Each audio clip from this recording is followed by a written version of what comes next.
Buenos días a todos. Quisiera que pudiéramos meditar sobre algo que está tocando fuertemente la iglesia, y no solo aquí, también en otras partes. Y le llamamos el espíritu de pobreza. Noten que yo no dije pobreza, no, dije espíritu de pobreza.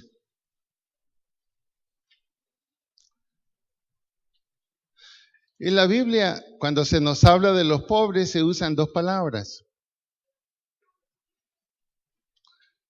Una palabra es penés, que significa ese hombre que tiene que trabajar todos los días para el sustento de su familia. Entonces, más que pobre, es un trabajador. Y la otra palabra que ocupa la Biblia en el Nuevo Testamento es la palabra tokos, el tokos. Cuando se refiere el mendigo Lázaro, por ejemplo, usa esa palabra. Y ese es un tipo de pobre distinto, que es absolutamente dependiente. Para poder vivir, tiene que mendigar y tiene que pedir. Ahora, son las dos palabras que ocupa el Nuevo Testamento. Los discípulos del Señor eran trabajadores que luchaban cada día para el sustento de su familia. Tenían sus botes de pesca. Entonces, es una pobreza que en cierto sentido nos indica la común y corriente de todos nosotros, que tenemos que trabajar cada día para el sustento de la familia. Algunos recibirán más, otros recibirán un poco menos, pero no están en una situación de mendigar o de dependencia total. Ahora, ¿qué ha pasado en nuestra sociedad? Nos ha cogido una sensación de pobreza, no una pobreza real. Y hacia allá apunta el espíritu de pobreza. Una sensación de pobreza, un temor absoluto al futuro. Y nos cuesta mucho pensar en que en nuestro bolsillo no hay nada y que lo ocupamos. Y como nos da tanto temor, entonces no ocupamos todo lo que tenemos. Siempre un temor a que el futuro será totalmente incierto. Esto no significa que no tengamos que ahorrar, por supuesto. Pero, por ejemplo, cuando se habla de ahorro, no dice ahorre el 90 y gaste el 10, no. Más bien ahorre un porcentaje. Los que aconsejan sobre el ahorro dicen un 5% o un 10% si les es posible. Y ese es un ahorro que puede usted tener para ciertas situaciones difíciles que se pueden presentar. Pero lo que vivimos ahora es un temor absoluto hacia el futuro. Eso tendría que ser normal en uno cristiano. Pero ocurre que los cristianos en la iglesia también hemos caído en eso. Y hemos caído en una pobreza espiritual, ese espíritu de pobreza, que tiene que ver no solo con el dinero, tiene que ver con otras cosas también, como lo vamos a ver. Por ejemplo, hoy día en la mañana, estos dos testimonios tienen que ver con lo que estamos hablando y con lo que vamos a hablar. Opción número 1 de nuestro amigo cubano. Lamentarse y decir aquí no hay nada que hacer. Nos equivocamos. Opción 1, ¿cierto? No hay ese espíritu de confianza, de lucha, de certidumbre que podemos por fe llamar a las cosas que no son como si fueran. ¿Y qué hizo él? Se puso a orar ahí mismo. ¿Alguien te escuchó orando? Pensarían, está loco. Y cuando vuelven, ¿qué noticia le dan? Tranquilo. Para la próxima, traiga el papel que corresponde. Y parece que en Estados Unidos no te lo pidieron tampoco. Y deberían habértelo pedido.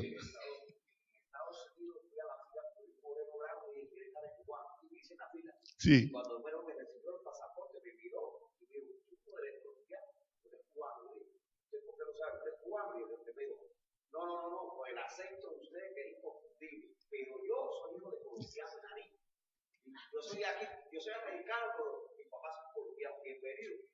¿Qué tal? ¿Eh?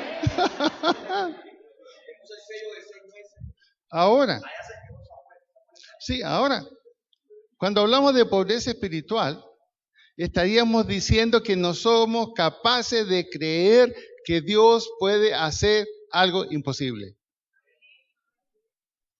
Él lo creyó y no solo lo ayudó aquí a salir de Medellín, le tenía listo el tipo allá para que pueda entrar sin ningún problema.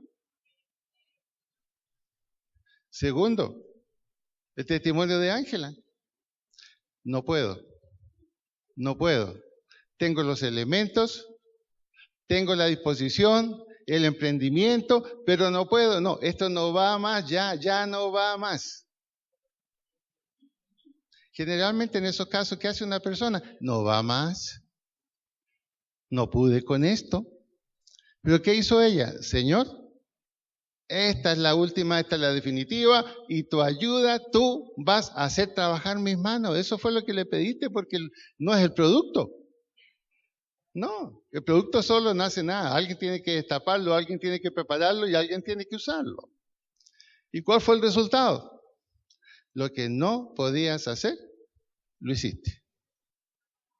Y para que no quedara duda, te llamaron por teléfono. ¿Y qué te dijeron? ¿No? Claro.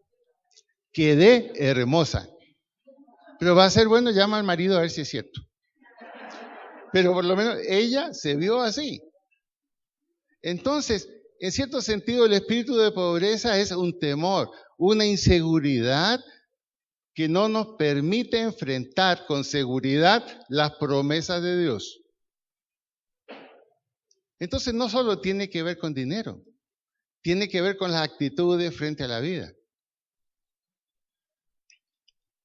Ahora, lamentablemente, este espíritu de pobreza afecta profundamente la familia. Y no nos damos cuenta que vamos creando modelos. Y nuestros hijos también se vuelven atemorizados.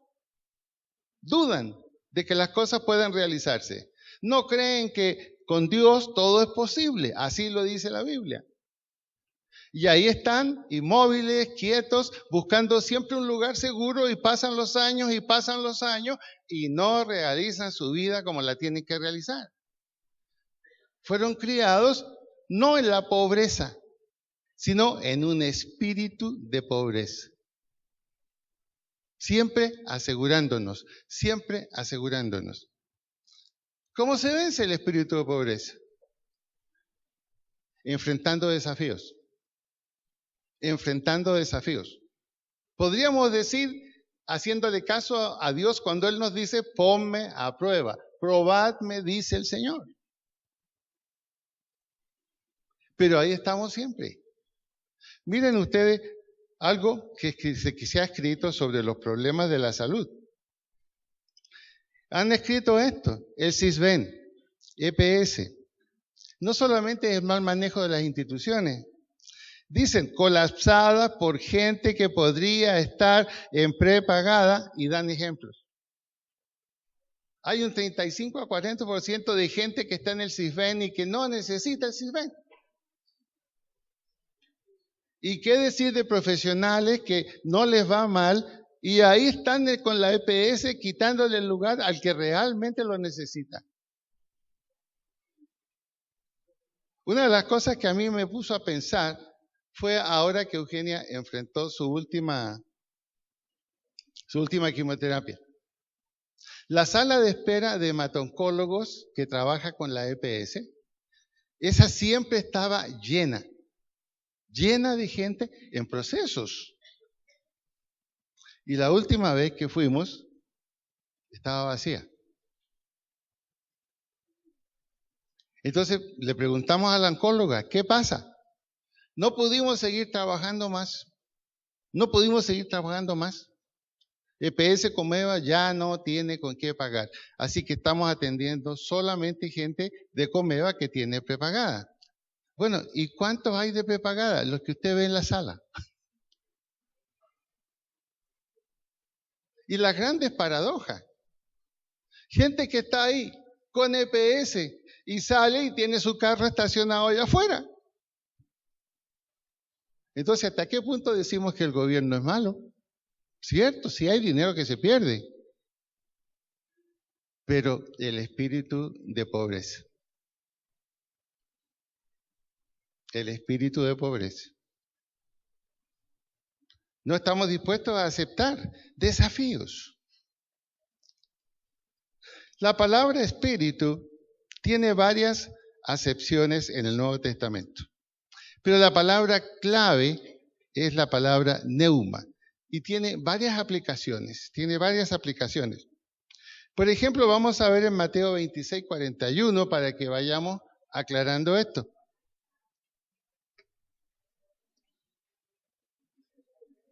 Mateo 26, 41. Mateo 26, 41.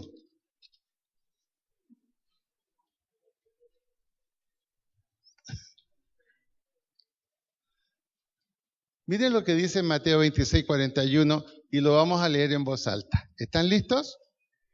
Ok. Dice así: velad y orad para que no entréis en tentación. El espíritu a la verdad está dispuesto, pero la carne es débil. Ahí está el conflicto. Ahí está el conflicto. Somos cristianos. Creemos en Dios. Conocemos las promesas de la Biblia. Nos impactan los testimonios que escuchamos. Y el espíritu está animoso, dispuesto, listo y decimos sí. Y estamos listos para afrontar desafíos financieros o de otro tipo. Pero ¿qué pasa? Dice el Señor Jesús, pero la carne es débil. O sea, vivimos una oposición interna. Es como si Dios nos dijera, vamos, si yo ya lo hice, confía, adelante, hazlo, la bendición está prometida, otros los han recibido y nosotros decimos, aleluya, y aplaudimos, gloria a Dios. Pero cuando a nosotros nos toque el desafío, ahí nos morimos. No, mejor no. Mejor no. No, soldado que huye sirve para otra guerra. Mejor no, sí. Y la otra, el que guarda siempre tiene. El que guarda siempre tiene. No afrontamos el desafío. Y los cristianos nos hemos convertido en unos pedigüeños. En eso nos hemos convertido. Nos encantan que nos regalen las cosas. No, sí, es increíble. Hasta abrimos con cuidado el papelito para no romperlo. Y lo más increíble, recibimos regalos, pero no devolvemos regalos. Y somos cristianos. Y decimos que somos reyes, sacerdotes, profetas, hijos de Dios escogidos, que somos creyentes que en Cristo todo lo podemos. El espíritu está animoso, dispuesto, pero hay algo dentro de nosotros que nos frena. Una inseguridad. Ahora, fíjense lo que significa esta palabra espíritu que hemos visto ahí en Mateo 26, 41. En primer lugar, eso significa que hay una parte inmaterial dentro de nosotros. Ese es el espíritu. Por eso que una de los significados de la palabra neuma es viento. O sea que el espíritu no es físico, Es algo inmaterial, una realidad inmaterial que está dentro de nosotros y que nos permite 5 cosas. Es lo que dice esta palabra aquí en este versículo. Primero, percibir. ¿Qué significa percibir en el espíritu? darnos cuenta de algo, darnos cuenta de una realidad que de pronto no la teníamos muy clara frente a nosotros. El ejemplo típico es Josué, capítulo 1, versículo 5.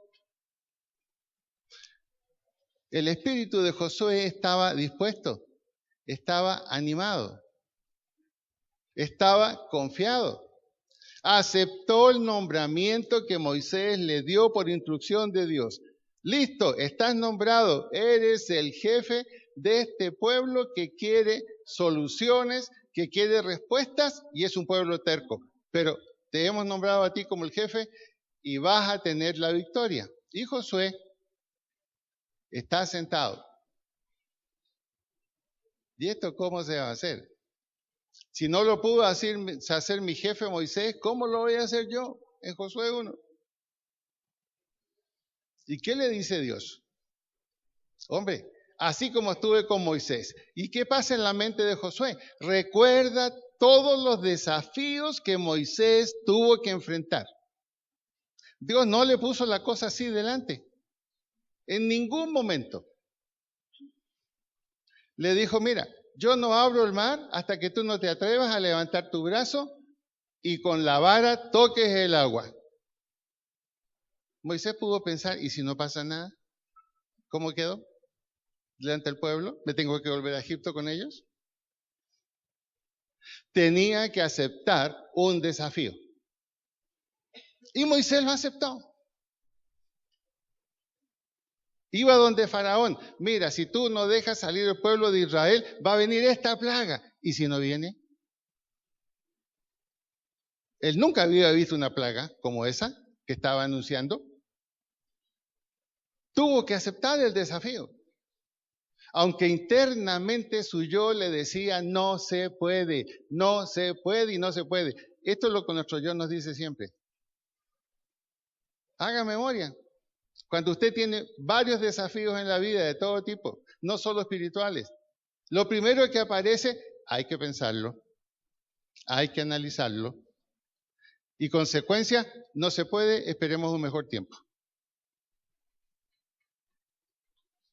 Ahora, que un incrédulo dude es lógico. Pero si somos hijos de Dios, si creemos que Dios todo lo puede, que para Dios no hay nada imposible, lo repetimos y lo cantamos. Entonces, ¿por qué fracasamos ante el desafío? Nos damos cuenta de algo, de una realidad. Josué se dio cuenta.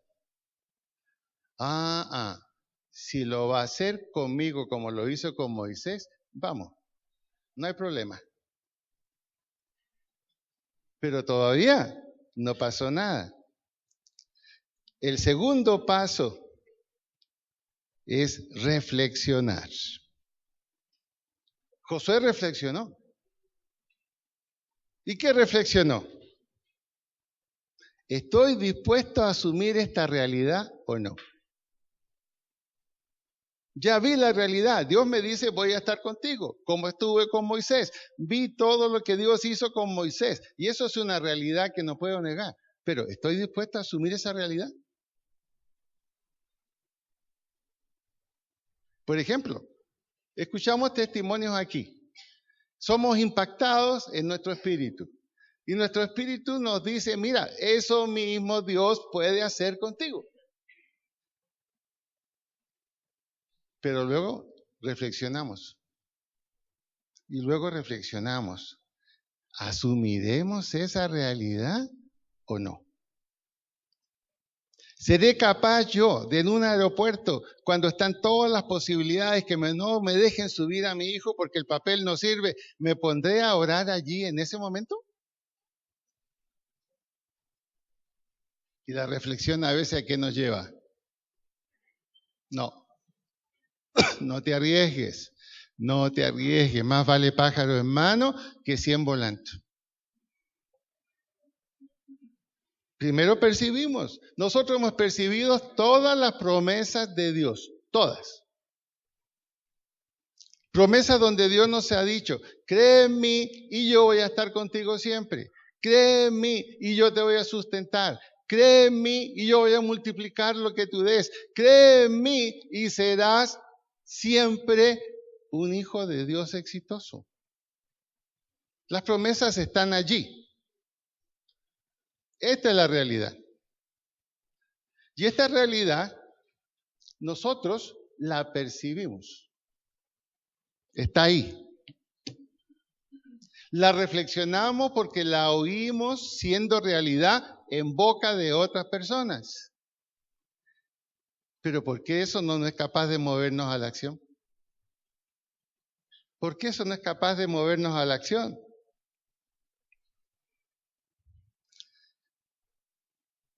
El sentimiento.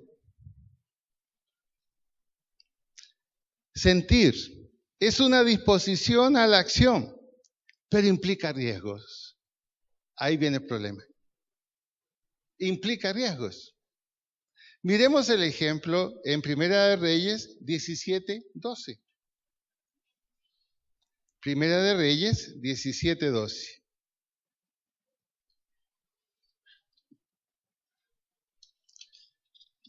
¿Ya lo encontró?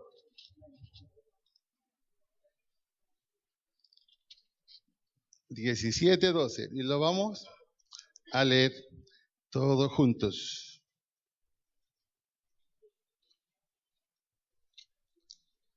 ¿Listos? El profeta Elías está hablando allí con una mujer. Dios lo envió a hablar con ella. Era un tiempo de sequía, de escasez, no había alimentos, no había qué comer. Y el profeta dijo, bueno, Señor, ¿y ahora qué hago? Y Dios los mandó donde una mujer. Anda porque allí se te va a atender. Y Elías fue. Se presentó. Mi nombre es Elías, yo soy profeta, vengo en el nombre de Dios. Dios me ha enviado donde ti. Haz el favor de traerme algo de pan. Y en el 17 la respuesta de la mujer. Perdonen, en el 12. Y ella respondió, vive Jehová tu Dios, que no tengo pan cocido, solamente un puñado de harina tengo en la tinaja y un poco de aceite en una vasija. Y ahora recogía 2 leños para entrar y prepararlo para mí y para mi hijo, para que lo comamos y nos dejemos morir. La mujer sabía lo que Dios hacía a través de un profeta. La mujer sabía que la vida del profeta, el estar allí, para ella era no solo una bendición, iba a ser una respuesta a la situación. El profeta estaba viviendo la misma situación que ella. ¿Y ella qué hizo? Percibió, aquí está el profeta, aquí está la promesa de Dios. Reflexionó, conozco testimonios de cosas que ha hecho este profeta, porque este profeta fue capaz de liquidar todos los profetas falsos de Jezabel. He oído esa realidad, conozco esa realidad. En otras palabras, Él puede hacer muchas cosas por mí. ¿Pero qué se detuvo? Su sentir se detuvo. Bueno, asumo esta realidad que tengo al frente con el profeta o no la asumo. ¿Y cuál fue su respuesta? Miró la realidad, pero no desde el punto de vista espiritual. Lo que dijo era completamente verdad. Mira, tengo solo un puñado de harina. Tengo un poquito de aceite. Tengo apenas 2 leños para hacer fuego. Y de eso dependo. Y aún comiendo eso, después me preparo para morir. Es una realidad que no motiva a nada. Esa es la realidad. Sin embargo, Elías le dijo, no tengas temor. Ve, haz como has dicho. Pero hazme a mí primero. Increíble esta palabra del profeta. Qué egoísta, ¿no? No hubiera dicho, mira, come tú, tu hijo, y después si queda un poquito, ¿me das a mí? Eso sería lo correcto, en nuestro entendimiento. Pero ¿saben una cosa? Así es como nos prueba Dios. Así es como nos prueba Dios, exactamente con estas palabras. No tengas temor, ve como has dicho, pero hazme a mí primero de ello. Hazme a mí primero de ello. Tienes un problema con el papel ahí en el aeropuerto. Cualquiera otro dice, llama a un amigo abogado a ver qué puedo hacer. Pero a él, ¿qué le dijeron? Llámame a mí primero. Llámame a mí primero. La pobreza espiritual funciona en todas las áreas de la vida. En el aspecto del dinero, recibimos nuestro salario. ¿Y qué nos dice Dios? Yo estoy primero. Tú conoces la realidad. Yo me comprometí que si tú dabas el diezmo, yo te bendigo y te sobrebendigo. Pero yo estoy primero. ¿Y qué hacemos nosotros? Lo mismo que dijo la mujer. No, eso no puede ser. Mira, lo que yo tengo apenas me alcanza.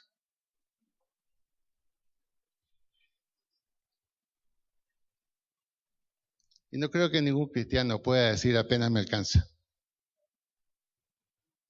No conozco cristiano que no tenga tarjeta de crédito. Y hay que ser valiente para tener una sola. Yo tengo una sola. ¿Han visto unas carteras especiales donde meten 12 tarjetas de crédito? Ahí está la clave. A mí primero. Yo estoy primero, dice Dios, para que confíes en mí o para que obedezcas lo que yo te digo. Pero en esa realidad es donde caemos. En esa realidad. No estamos dispuestos a asumir esa realidad. Que en toda situación Dios está primero. Él es la primera respuesta. Él es la primera solución. Él es la primera palanca. Él es la primera responsabilidad. Y aquí hemos visto, 2 personas con su testimonio confirman lo que estamos diciendo. La pregunta ahora es, ¿por qué nos cuesta tanto asumir? Aquí un poquito como lo que dice Arjona. El amor y el dar no son verbos. ¿Cómo le parece en la Biblia? No son verbos. Con el amor, Dios no dice, yo te doy amor. Dios dice, yo soy amor. O sea que cuando Dios te ama, no es que Dios extienda la mano y haga algo por ti o te dé algo. Cuando Dios dice yo te amo, su esencia, Él mismo es lo que se está entregando a ti. Él mismo, no algo. Cuando nosotros damos, no nos entregamos. Damos algo. No damos el 100% de nosotros mismos. Pero Dios se da el 100%. ¿Y cuál es la prueba? En Cristo se dio el 100% y se hizo pobre para que nosotros fuésemos ricos. Ahí está el testimonio de la cruz. Pero nos asusta esa realidad. ¿De dónde vienen estos temores que nosotros tenemos? Aún siendo cristianos, aún siendo hijos de Dios, nos los enseñaron desde pequeños. Ahora que estuve allá en Osorno, en la casa de mi amigo, tienen 3 nietos. Hay uno que tiene 1 año y medio. Y no hay cómo tenerlo tranquilo. Corre, sube una escala, baja la escala, se sube a la mesa, se baja de la mesa. Y el papá y la mamá, no, cuidado, cuidado, cuidado. Y él como que no oye. Cuidado, cuidado, cuidado. Y se sube. Y el abuelo es el más contento y lo aplaude. ¿Y qué dijo el abuelo? Le dijo al hijo ahí, mira, no le crees condicionamientos, solo cuida que no le pase nada. No le enseñes temores que todavía no tiene. ¿Pero se han fijado que nos criaron con temores a nosotros? ¿Ah? Antiguamente tuvieron éxito con crearle temor a las mujeres acerca de los hombres. Ahora los hombres nos crean temores acerca de las mujeres. Cambió todo. Y esas inseguridades que a veces vienen en nosotros desde niños por un mal ejemplo, por un mal modelo, no nos permiten aceptar grandes desafíos. Solo aceptamos desafíos donde estamos seguros que vamos a ganar o que vamos a cobrar. Eso sí lo aceptamos. Pero la vida cristiana, esa no es la tónica. Esa no es la tónica. Hay que vivir por desafíos y creer que es Dios mismo el que se nos da a nosotros en algo. No es simplemente que hace algo por nosotros. Dios nos ama. Lo supremo del universo está con nosotros. Dios nos da, Él se da por nosotros mismos. Ahora, el disponernos a la acción implica riesgos. Toda acción implica riesgos. Asumir nuevas realidades implica riesgos. ¿Cuáles riesgos? ¿Se dará o no se dará? ¿Se cumplirá o no se cumplirá?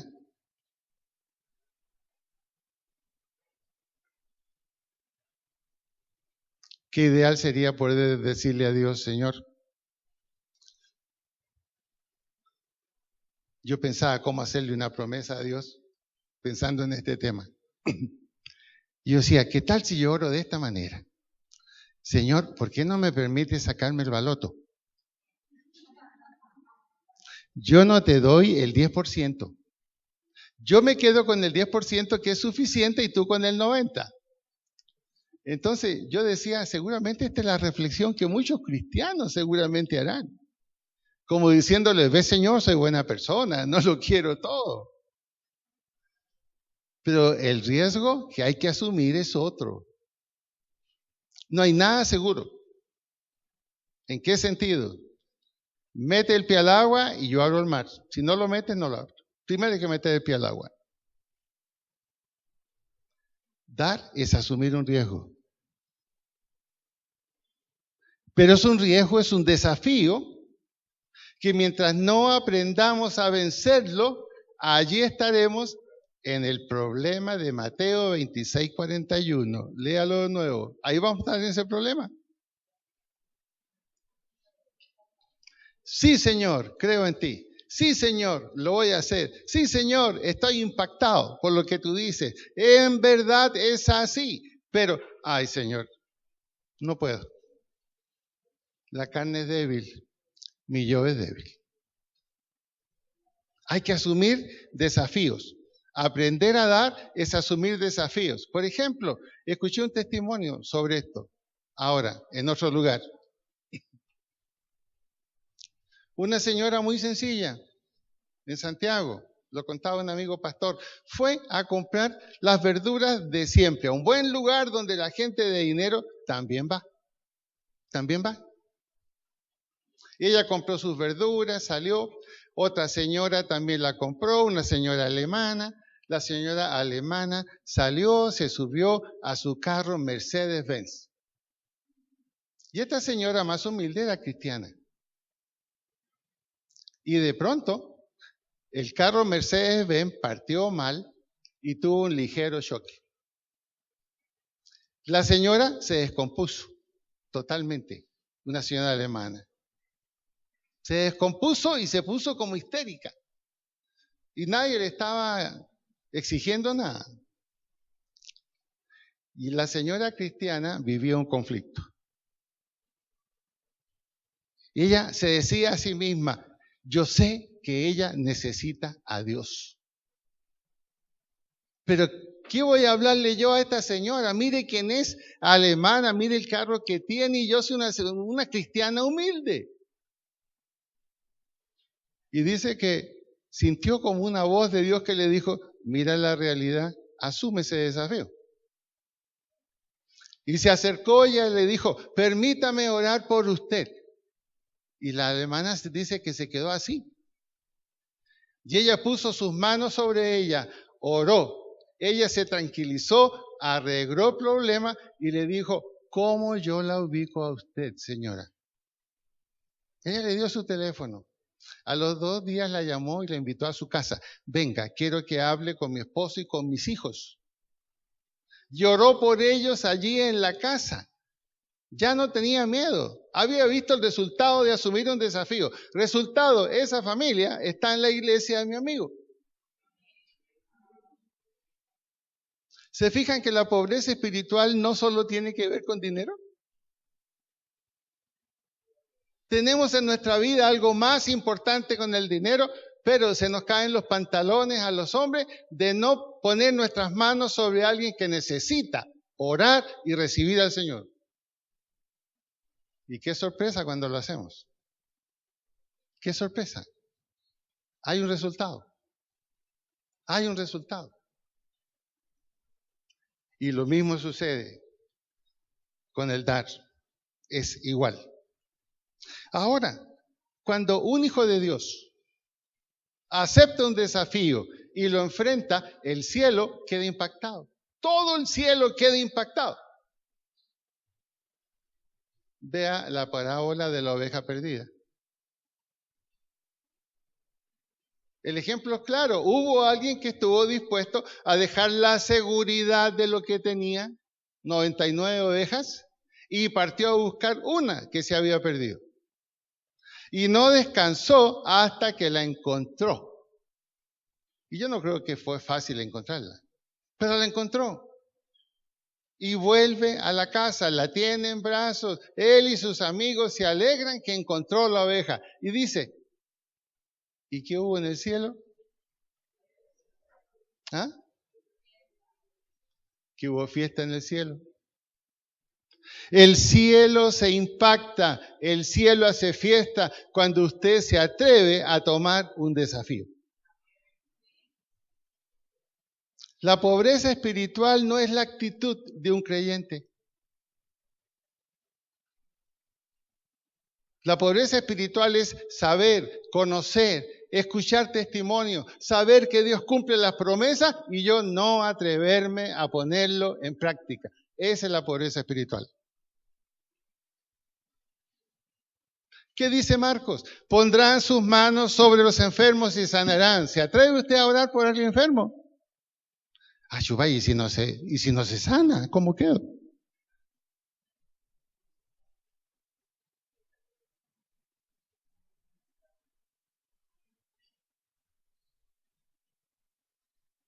Es como la película Star Wars. ¿Qué le decían a este muchacho Skywalker? Creo que así se llamaba. La fuerza está contigo. Hay que levantar esa nave que está ahí, ¿se acuerdan? Como Yoda le decía. Y él se ponía ahí.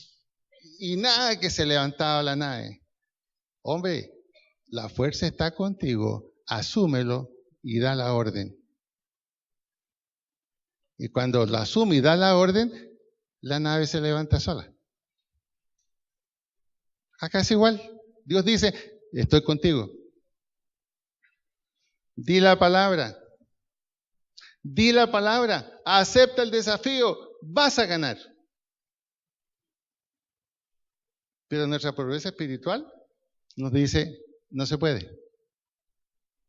No se puede. ¿Cuál es nuestro mayor enemigo? Mateo 26, 41. La carne es débil. Nuestro yo. La mayoría de nosotros fuimos criados, al menos los antiguos, fuimos criados como para aceptar desafíos, salir a temprana edad en nuestra casa, tener un oficio o una profesión y vivir independiente y levantar una familia. Y esos fueron los modelos de los años 35-40. Les pregunto, aún familias cristianas, ¿cuáles son los modelos ahora? ¿Cuáles son los modelos? Dependientes, hijos dependientes. Esos son los modelos, hijos dependientes. Y saben muy bien que algunos ni con notarios se van de la casa. Encuentran un abogado de derechos humanos que los defiende.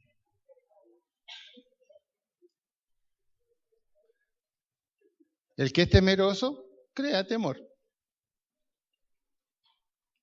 Ahora, no es posible que en la vida cristiana tengamos esa actitud, no puede ser. No puede ser. Ahora, para concluir, el espíritu de pobreza, cuando no se evita y se cambia, ¿sabe qué produce? Un carácter difícil. Un tremendo problema de carácter. Esos son los líderes conflictivos en la iglesia. Su carácter no les permite enfrentar responsabilidades siempre esperando que otros hagan las cosas.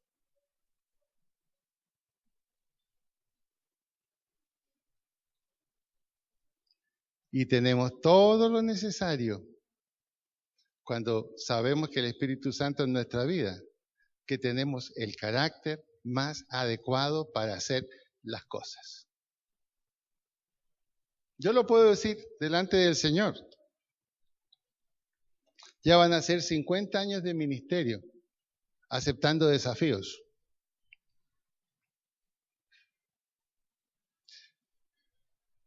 Nosotros en el año 84, Dios nos dio 3 opciones para hacer cosas. Algunas eran de bastante seguridad, ir a vivir a Estados Unidos o volver a Chile.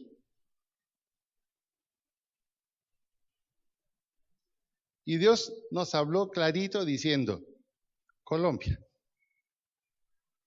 Y Colombia era un desafío para nosotros, un desafío grande. La situación en Colombia en esos años, las mafias eran tremendas como estaban manejando este país. Había una situación de no libertad religiosa. Si tú no eras católico, eras un ciudadano de segunda clase en esa época. Para entrar al colegio, los hijos tenían que tener fe de bautismo católica. Incluso no te alquilaban, algunos no te alquilaban casa si no eras católico. Te preguntaban inmediatamente, ¿y para qué la vas a usar? Los grupos de oración todavía no eran tan aceptables como ahora. Recién habían algunos vestigios. Era un desafío. La lógica, ¿qué decía? No. Pero Dios dijo un desafío y lo tomamos en fe. ¿Y qué dijimos? Si Dios lo ha hecho en otras partes donde hemos estado, en que hemos partido de cero, aquí también lo haremos. Dios es el mismo en todos los lugares. Y estuvimos dispuestos a enfrentar desafíos económicos. Y Dios ahí estuvo respondiendo. Ahí estuvo respondiendo.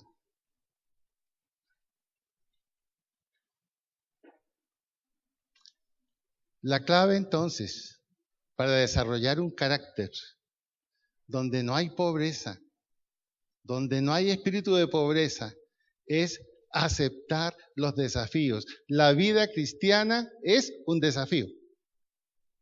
Lea la Biblia, es un desafío. ¿Cuál es el desafío que Dios le ha dado a usted? Conquistar el mundo, imagínese.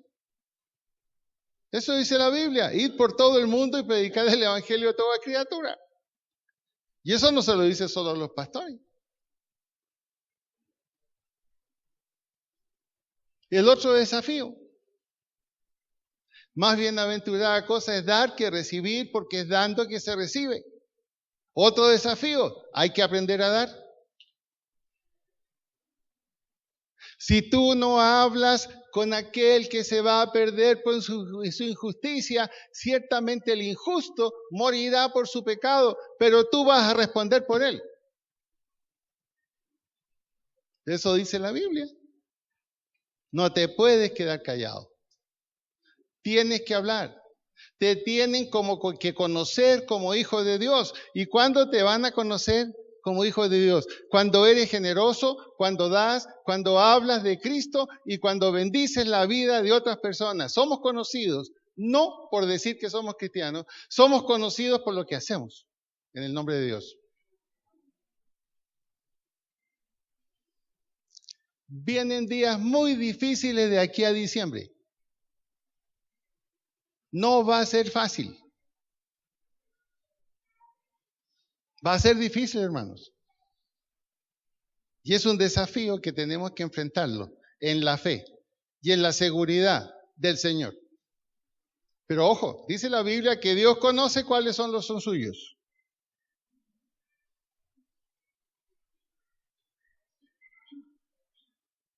Debemos tener un espíritu distinto. Hay alguien en la Biblia que se dice que tenía un espíritu distinto. Y tenía un espíritu distinto porque su espíritu fue cambiado. Increíble, Saúl. Y ahí terminamos. Saúl fue elegido rey. Y en cierto sentido fue abandonar la seguridad en Dios. Cuando el pueblo le dijo a Samuel, queremos un rey como las otras naciones, ¿qué estaban diciendo? El actual rey que tenemos como que no nos sirve. Y Samuel se enojó. Y Dios le dijo, no, déjalos, que lo elijan. Y Dios permitió que se eligiera a Saúl. Y cuando Saúl fue nombrado rey, después hubo un momento, en un tiempo de sacrificio con el profeta Samuel, que Dios a través de Samuel, dice la Biblia, renovó, cambió el espíritu de Saúl. Más tarde, Saúl volvió a caer. Pero qué bueno cuando Dios hace eso en nosotros. Tenemos ya un proceso, hemos sido elegidos para muchas cosas, estamos medio dispuestos o dispuestos, pero llegó el momento en pedirle, Señor, como lo hiciste con Saúl, cambia mi espíritu. ¿En qué sentido? No quiero más espíritu de pobreza. No quiero más espíritu de huirle a los desafíos, de huirle a las responsabilidades. No quiero más eso. Si yo ando repitiendo a cada rato las promesas tuyas, todo lo puedo en Cristo que me fortalece, hay que hacerlo realidad ahora. Y es un tiempo en Colombia en que se necesita más que nunca hombres y mujeres de ese tipo de carácter, cristianos. Las cosas no vienen fáciles. Y lo hemos conversado con varios pastores.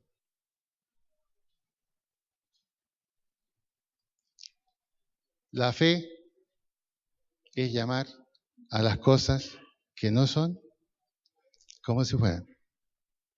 Y eso es más que un versículo, eso es una realidad. Pablo, cuando habla del universo,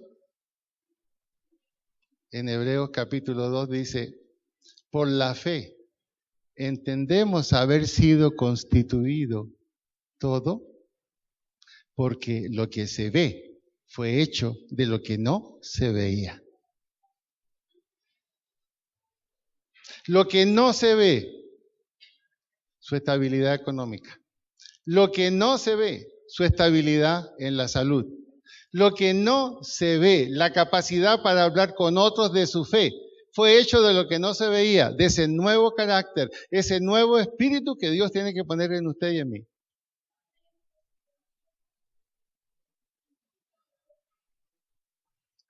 Recordemos, somos modelos para otras personas. Y esas personas amarán lo que nosotros amamos, temerán lo que nosotros tememos. harán lo que nosotros hacemos, no harán lo que nosotros no hacemos.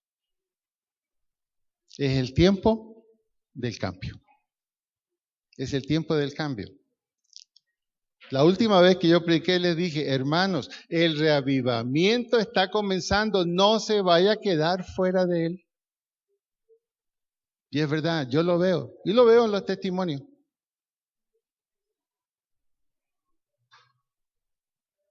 Lo veo. Y me alegra, Ángela, ese cambio tremendo que estás teniendo. Del cubano, imagínense. Ya dijo que era colombiano igual que yo. Tremendo cambio. Y para que un cubano diga eso, que abandone el mojito y todo eso. ¿Cierto? Gloria a Dios por eso. ¿Sí? Pero es tiempo, hermano. Lo invito a que nos pongamos de pie y vamos a orar.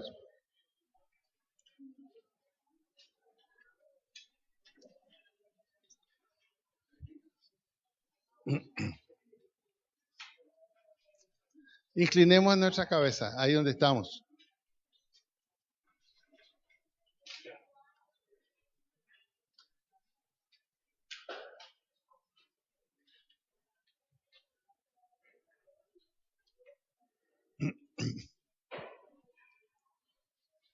Inclinemos nuestra cabeza ahí donde estamos.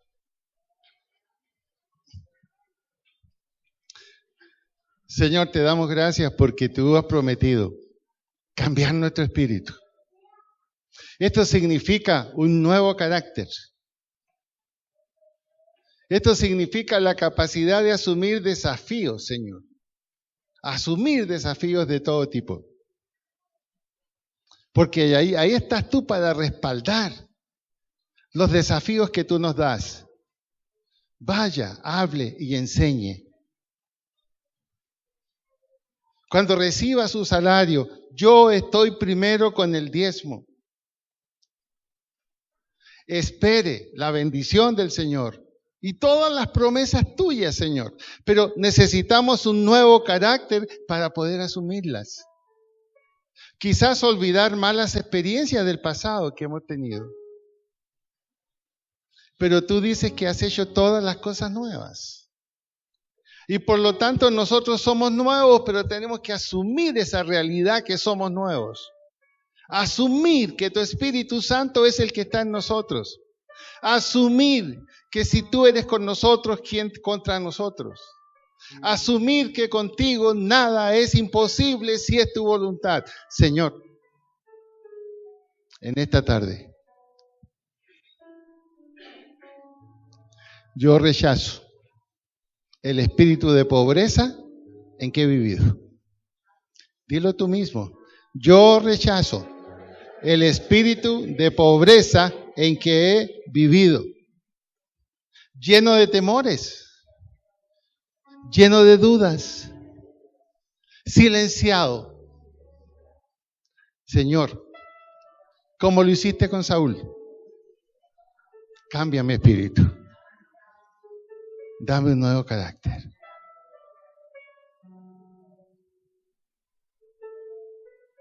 Pídalo usted mismo ahora en voz alta. Dios no se lo va a dar porque lo pida yo. Usted tiene que pedirlo. Usted tiene que pedirlo. Pídalo, pídalo, pídalo. Usted sabe que lo necesita. Sabe que muchas veces se ha sentido mal porque no ha sido capaz frente a desafíos. Muchas veces se ha sentido mal porque ha tenido temor. No ha creído en la bendición de Dios. Incluso a lo mejor muchas veces pensó dar un paso al costado, como muchos lo hemos pensado alguna vez. Comprométase con el Señor.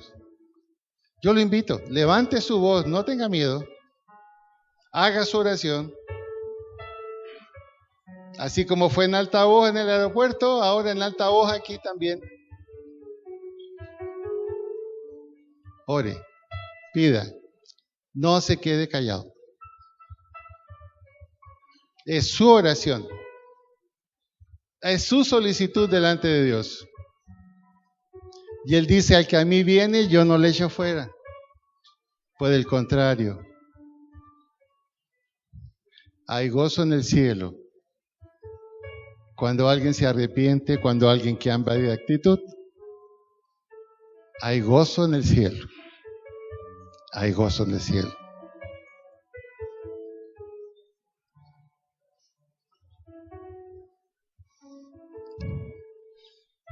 Gracias, Señor, por esta oportunidad. Gracias, Señor, porque tu palabra es verdad. Gracias, Señor, porque tú nos permitirás salir adelante en cualquier circunstancia, en cualquier desafío. Un desafío que te glorifique a ti. Ahí estarás tú con nosotros. Gracias, Señor, por este tiempo. Bendice ahora este tiempo, Señor, de la cena, antes de retirarnos, y sé tú con nosotros. En el nombre de Jesús. Amén y amén.